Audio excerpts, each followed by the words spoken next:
பசுமை நிறைந்த ஒரு அழகான கிராமம் இருந்தது. அந்த கிராமத்துக்கு பக்கத்துல ஒரு அதிசய மயில் வாழ்ந்தது. அது நடக்கும்போது அதோக இறகுகள் மின்னும். அது நடனமாடும்போது மழை பெய்யும். அந்த கிராமத்துல ஒரு வயதான பாட்டி இருந்தாங்க.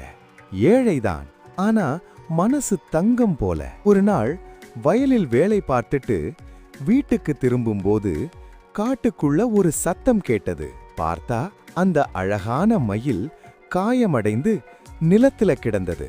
பாட்டி எதையும் யோசிக்காம அந்த மயில தன்னோட குடிசைக்கு கொண்டு போய் அன்போட பார்த்துக்கிட்டாங்க. தண்ணி, சாப்பாடு, அன்பு. சில நாட்கள் கழிச்சு மயில் முழுசா குணமாயிடுச்சு. ஒரு நாள் காலை பாட்டி எழுந்து பார்த்தா மயில் இல்ல.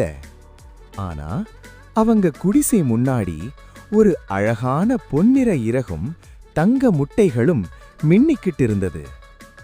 அப்போதான் பாட்டிக்கு புரிஞ்சது, கருணைக்கு கிடைத்த பரிசுதான் இந்த அதிசய மயில்னு. இந்த அழகான பொன்னிற மயில நீங்களும் பிடிச்சிருந்தா லைக் பண்ணுங்க.